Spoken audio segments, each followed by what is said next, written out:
जीवन coaching centre Azamgarh के online classes में मैं हरिद्वार सर आप सभी प्रतियोगी मित्रों का एक बार फिर स्वागत करता हूं। और आज हम लोग संस्कृत समास में जो छूटा हुआ भाग है उसको पढ़ेंगे। इसके भाग फर्स्ट में हमने आपको समास की परिभाषा, समास के भेद और एक समास के बारे में बता दिया था। आज उसके आगे आपको बताएंगे। आज आपको हम बताएंगे तत्पुरुष समास। संस्कृत में जो दूसरा समास है इसका नाम है तत्पुरुष समास। तत्पुरुष समास।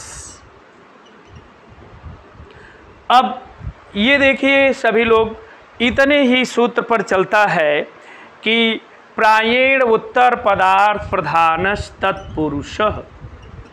प्रायेण उत्तर पदार्थ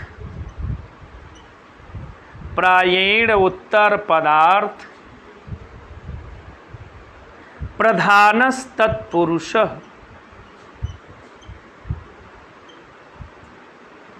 प्रायेण उत्तर पदार्थ प्रधानस् तत्पुरुषः। अब इसी सूत्र के आधार पर हल किया जाएगा। कहने का मतलब जिस समास में यानी तत्पुरुष समास में होता क्या है, प्रायः उत्तर मीन्स बाद वाले, जिस समास में बाद वाले पद की प्रधानता होती है और समस्त पद से द्वितीया विभक्ति से लेकर के सप्तमी विभक्ति तक लुप्त होती हैं। और जब हम विग्रह करते हैं तो विग्रह करते समय इसका जो विग्रह करेंगे उसके पहले पद में विभक्ति का निशान आ जाता है तो वहाँ पर तत्पुरुष समास होता है। कहने का मतलब जब समस्त पद में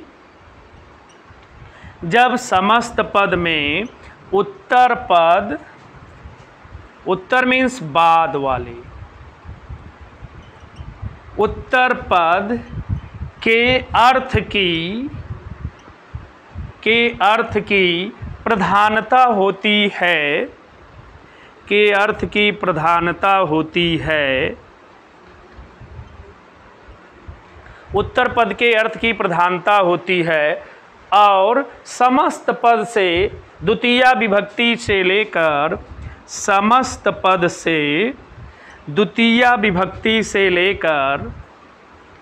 द्वितीया विभक्ति से लेकर सप्तमी विभक्ति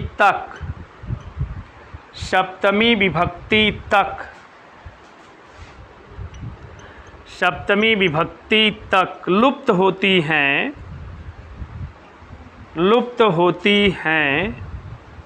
द्वितीया विभक्ति से लेकर के सप्तमी विभक्ति तक लुप्त होती हैं और विग्रह करते समय प्रथम पद में इन विभक्तियों का निशान आ जाता है तो वहाँ तत्पुरुष समास होता है।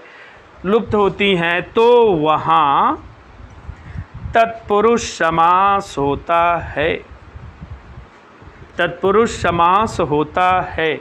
जैसे उदाहरण देखिए, मतलब समस्त पद में द्वितीया विभक्ति से लेकर सप्तमी विभक्ति तक लुप्त होंगी, विग्रह करेंगे तो इन विभक्तियों का निशान आ जाता है तो वहाँ तत्पुरुष समास होता है। अब उदाहरण देख लीजिए।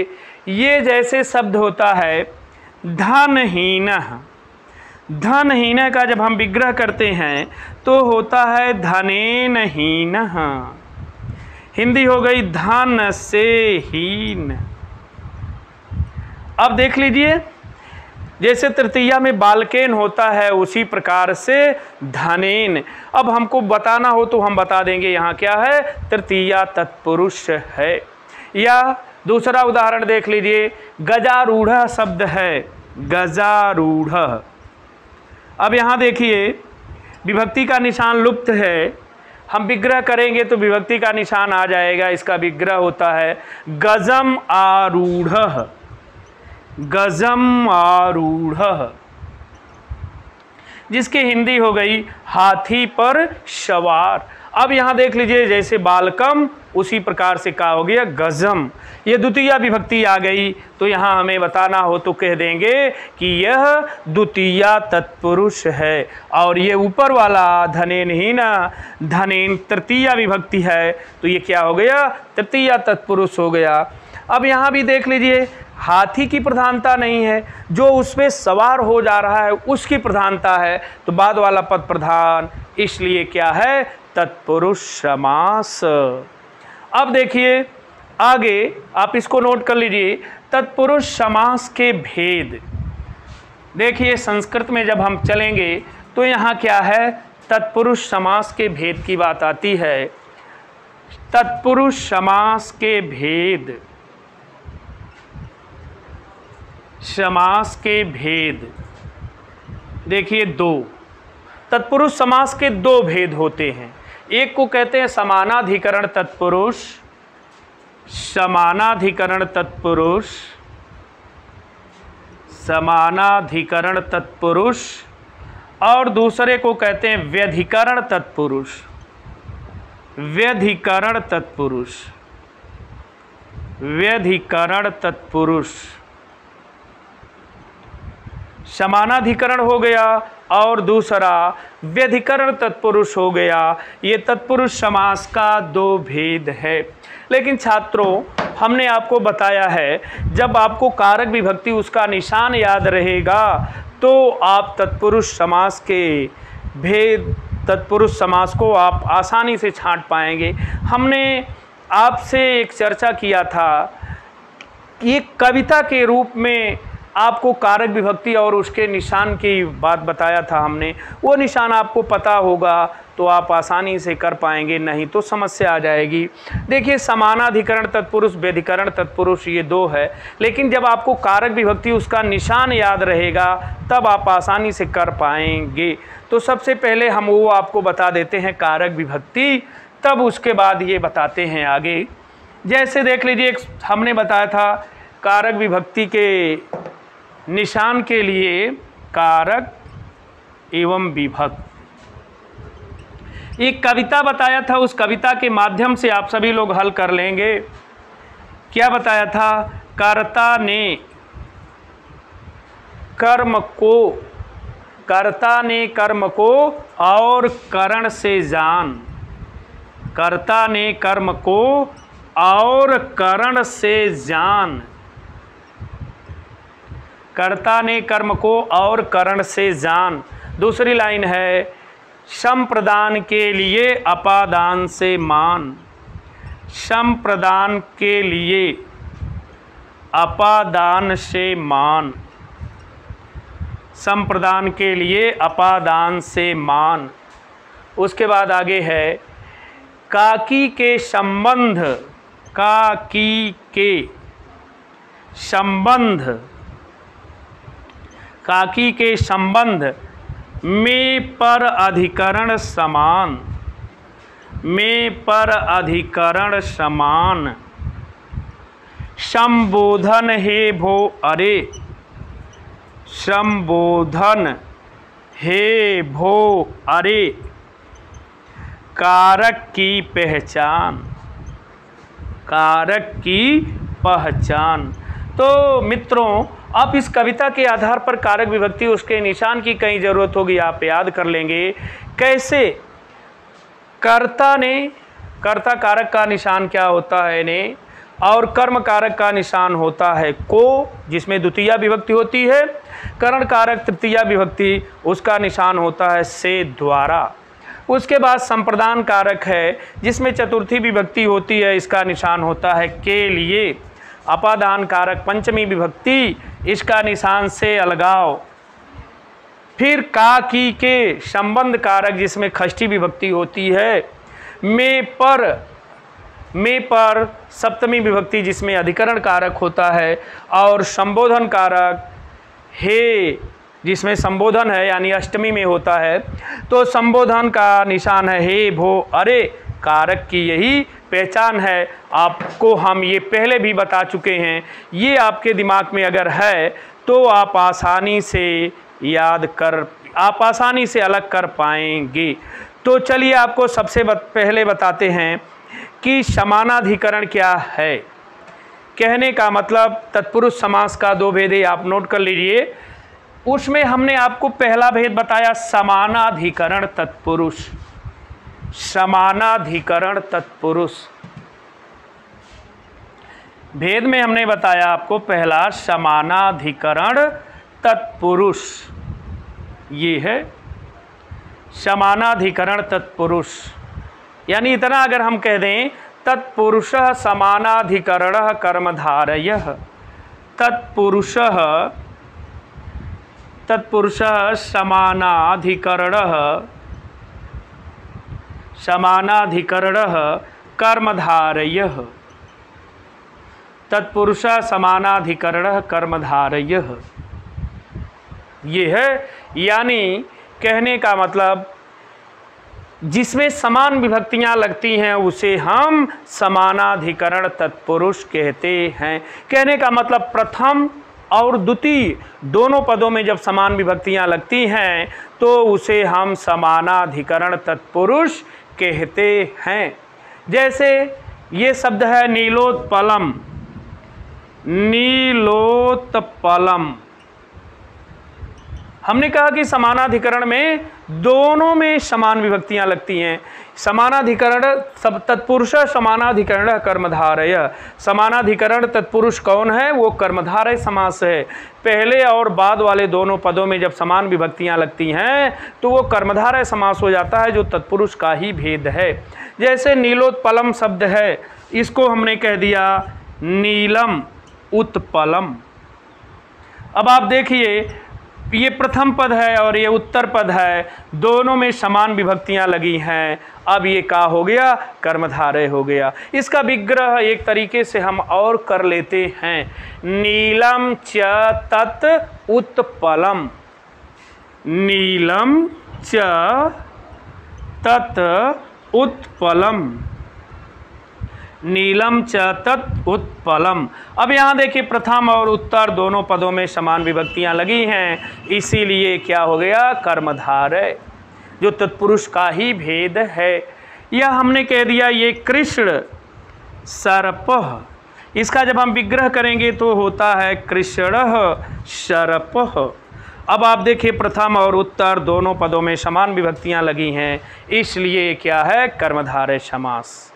उसके बाद दूसरा भेद हमने आपको बताया अभी, व्यधिकरण तत्पुरुष, व्यधिकरण तत्पुरुष, ये दूसरा भेद हमने आपको बताया। तत्पुरुष का क्या है दूसरा भेद, जिसको हम कहते हैं व्यधिकरण तत्पुरुष। कहने का मतलब जिस समास के पूर्व और उत्तर, यानी जिस तत्पुरुष समास के पूर्व और उत्तर, उत्तर मीन्स बाद वाले, पूर्व और उत्तर दोनों पदों में अलग अलग विभक्तियां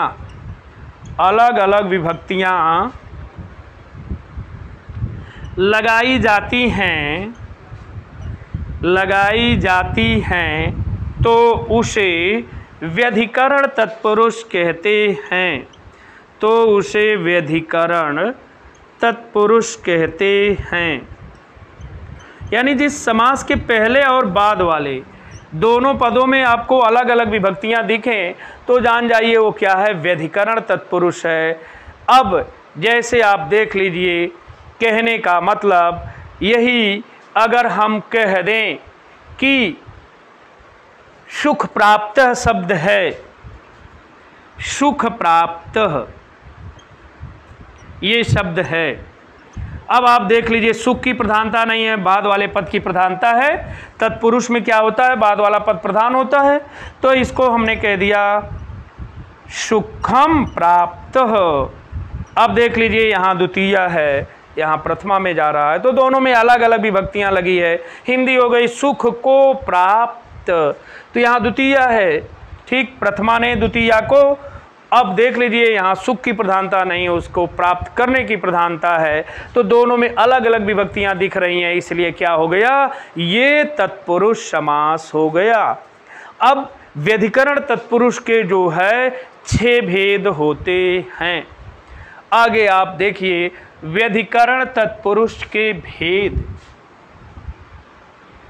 व्यधिकरण तत्पुरुष के भेद।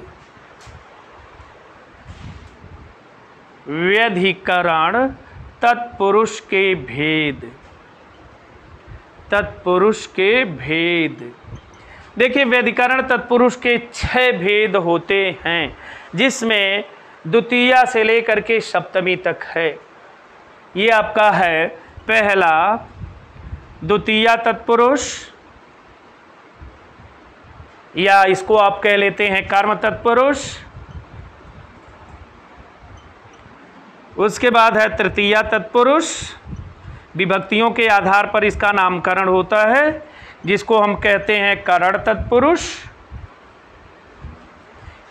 ये आप लोग लिख लिए होंगे, इसको हम मिटा देते हैं। और अब आप देखिए, ये 6 भेद पहले देख लीजिए। ये है आपका चतुर्थी तत्पुरुष। चतुर्थी तत्पुरुष, जिसको आप कहते हैं संप्रदान तत्पुरुष। उसके बाद पंचमी तत्पुरुष, जिसको आप कहते हैं अपादान तत्पुरुष। उसके बाद षष्ठी तत्पुरुष। षष्ठी तत्पुरुष पांचवा भेद, षष्ठी तत्पुरुष, जिसको संबंध तत्पुरुष आप कहते हैं। उसके बाद छठा भेद हो जाता है सप्तमी तत्पुरुष, जिसको आप कहते हैं अधिकरण तत्पुरुष या अधिकरण तत्पुरुष। तो का व्यधिकरण तत्पुरुष के 6 भेद होते हैं। फिर देख लीजिए, यही क्वेश्चन अगर आ गया, आपसे कह दिया कि तत्पुरुष समास के उपभेद बताइए, ठीक है, तो तत्पुरुष समास के 4 उपभेद भी हैं, वो भी जान लीजिए। तत्पुरुष समास के उपभेद। समास के उपभेद, ये देखिए, तत्पुरुष समास के 4 उपभेद होते हैं। पहले को कहते हैं नय तत्पुरुष। नय तत्पुरुष। और दूसरे को कहते हैं प्रादि तत्पुरुष। प्रादि तत्पुरुष।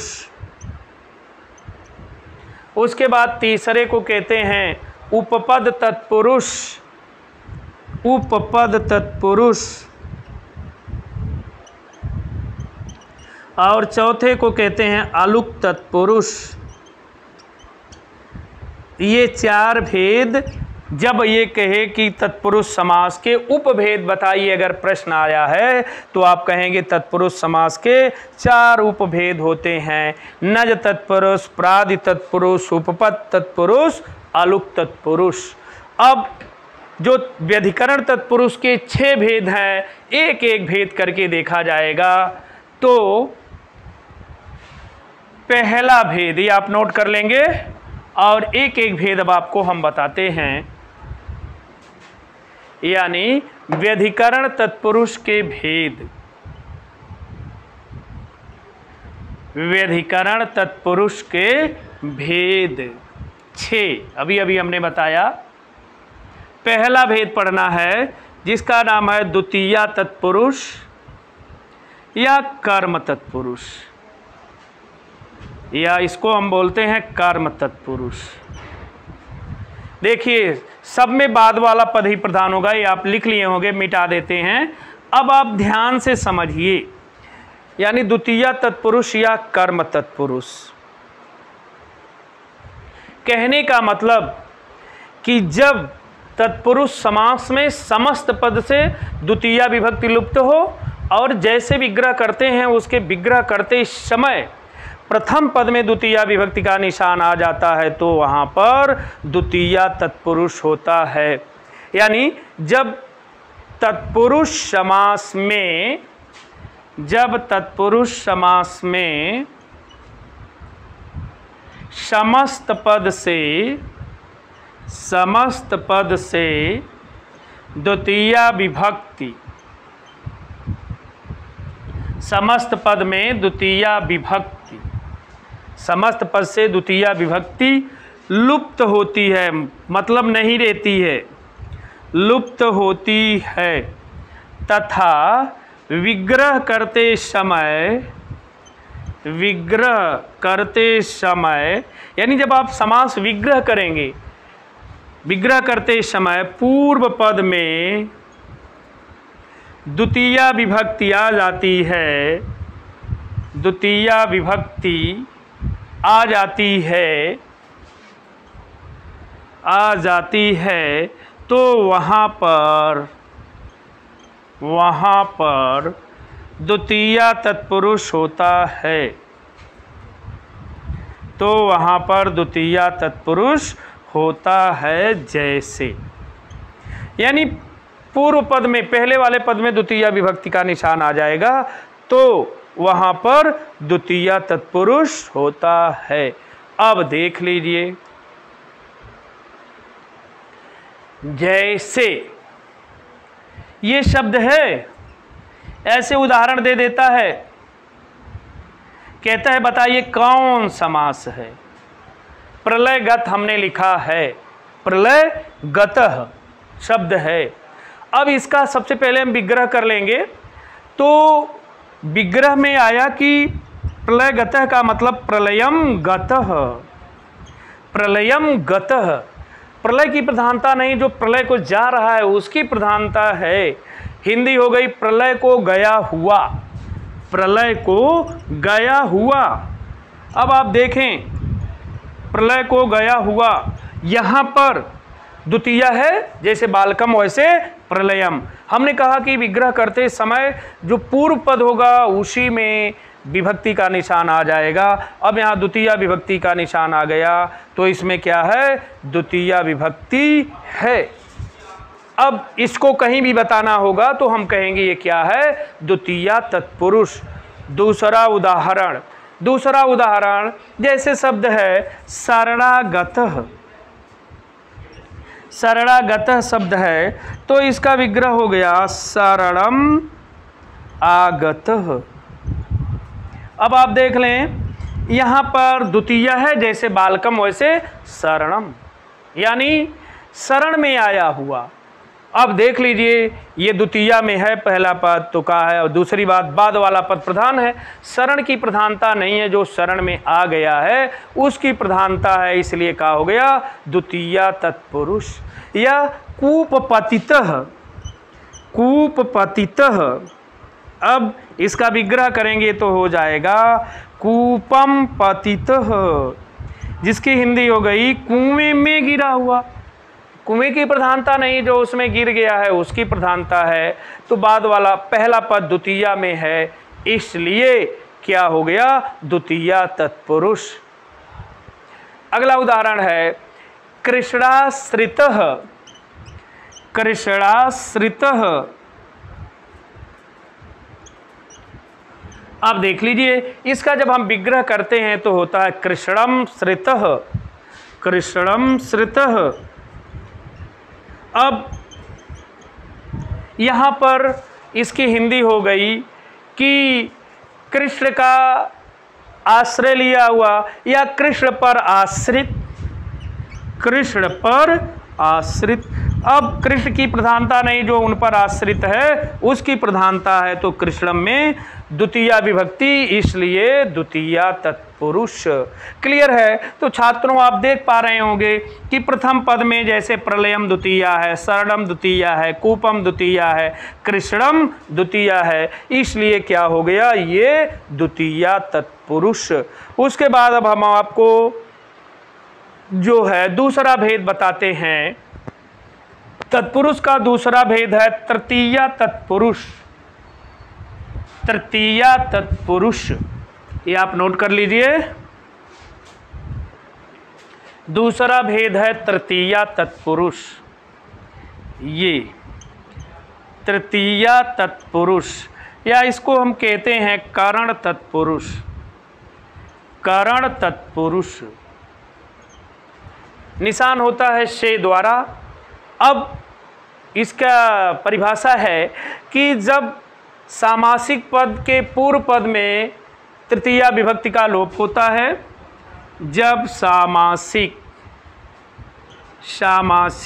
पद के पूर्व पद में, पूर्व मीन्स पहले, पूर्व पद में तृतीया विभक्ति का लोप होता है। तृतीया विभक्ति का लोप होता है।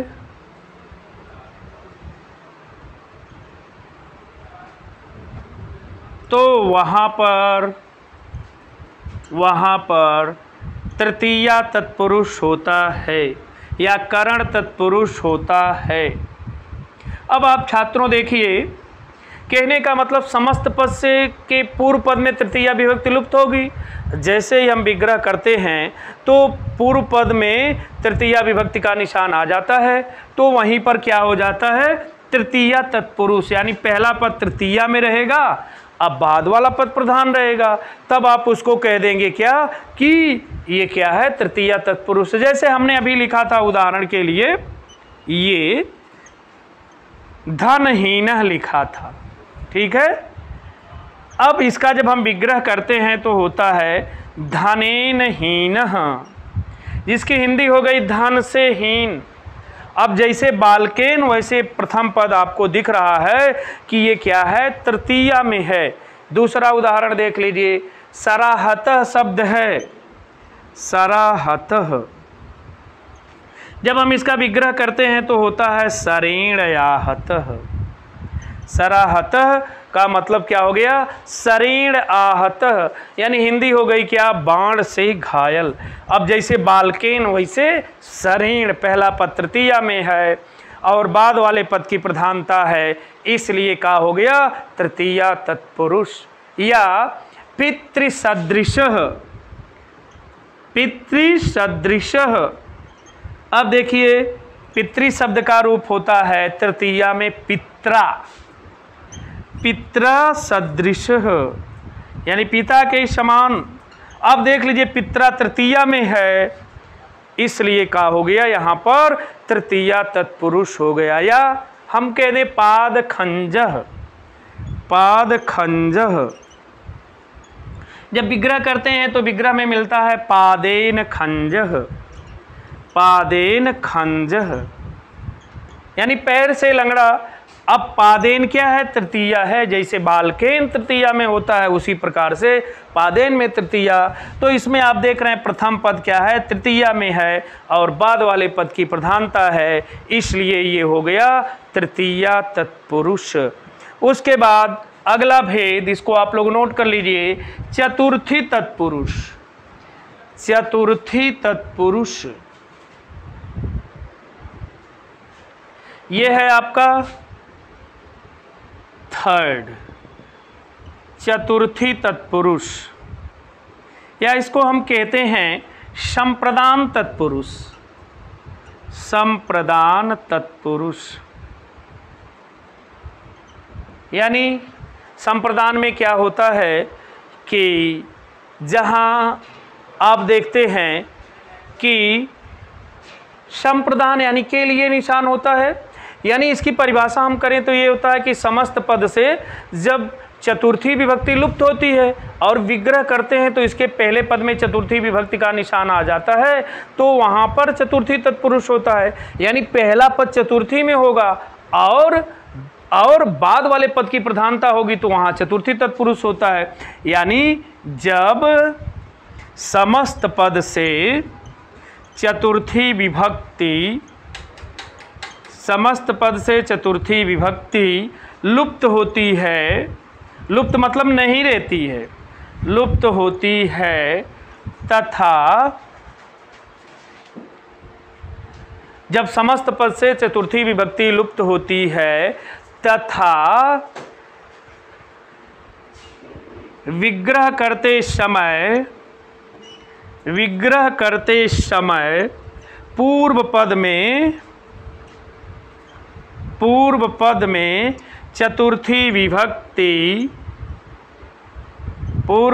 चतुर्थी विभक्ति आ जाती है तो वहाँ पर चतुर्थी तत्पुरुष होता है। तो वहाँ पर चतुर्थी तत्पुरुष होता है। देख लीजिए उदाहरण। कहने का मतलब पहला पद चतुर्थी में आपको दिखे और बाद वाला पद प्रधान दिखे तो तुरंत आप समझ जाएंगे कि ये चतुर्थी तत्पुरुष है। जैसे उदाहरण अब आप देखिए, हम आपको चतुर्थी का उदाहरण बता रहे हैं, आपके टेट के एग्ज़ाम में आया भी था। वेरी इंपॉर्टेंट प्रश्न है छात्रों, आप इसको निशान लगा लीजिए। बार बार ये क्वेश्चन पूछा जाता, आपके टेट के कंपटीशन में आया भी था। यूपदारुह, यही दे के पूछा था कौन समास, तो आपको बताना था चतुर्थी तत्पुरुष है। अब इसके जब हम विग्रह लिखते हैं तो होता है यूपायदारुह। जैसे बालकाय छात्रों, उसी प्रकार से यूपाय चतुर्थी है। हिंदी होती है इसकी यूपदारु की, चाहे आप कह सकते हैं यज्ञ के लिए लकड़ी या खंभे के लिए लकड़ी। यज्ञ या हिंदी जान लीजिए, यज्ञ भी बोला जाता है, खंभा भी बोला जाता है। खंभे के लिए लकड़ी दोनों होता है जहाँ जैसी ज़रूरत। यज्ञ या खंभे के लिए लकड़ी। अब यूपाय चतुर्थी में है। उसके बाद फिर देखिए, ये भी टेट के कंपटीशन में आया हुआ उदाहरण आपको बता रहा हूँ। भूत बलि, भूत बलि है। अब जब इसका हम विग्रह करेंगे तो हमें मिलता है भूताय बलि है। भूताय, इसको हम चाहें तो भूतेभ्य भी लिख सकते हैं। भूताय या भूतेभ्य बलि है। अब इसकी हिंदी हो जाती है भूतों के लिए बलि। भूत की प्रधानता नहीं है, उनको जो बलि दी जा रही, बलिदान दिया जा रहा है, उसकी प्रधानता है। तो ये पहला पद चतुर्थी में है, इसलिए चतुर्थी तत्पुरुष हो गया। यह अगला उदाहरण है पुत्र हितम। पुत्र हितम देख लीजिए, इसका जब हम विग्रह करते हैं तो होता है पुत्राय हितम। पुत्राय हितम। अब यहाँ भी आप देख रहे हैं कि पहला पद चतुर्थी में है, इसलिए क्या हो गया चतुर्थी तत्पुरुष। हिंदी हो गई पुत्र के हित के लिए। हिंदी नोट कर लीजिए, इसकी कठिन है। पुत्र के हित के लिए। तो इस तरीके से जहाँ आपको बाद वाला पद प्रधान दिखे और पहले पद प्रधान न हो, और जिस विभक्ति का ढूंढना होगा पहला पद उस विभक्ति में होगा, तुरंत आप पहचान लेंगे कि ये क्या है, तत्पुरुष। तो छात्रों, इसका जो शेष भाग है फिर हम आपको अगले लेक्चर में देंगे। आप तब तक देखते रहिए। धन्यवाद।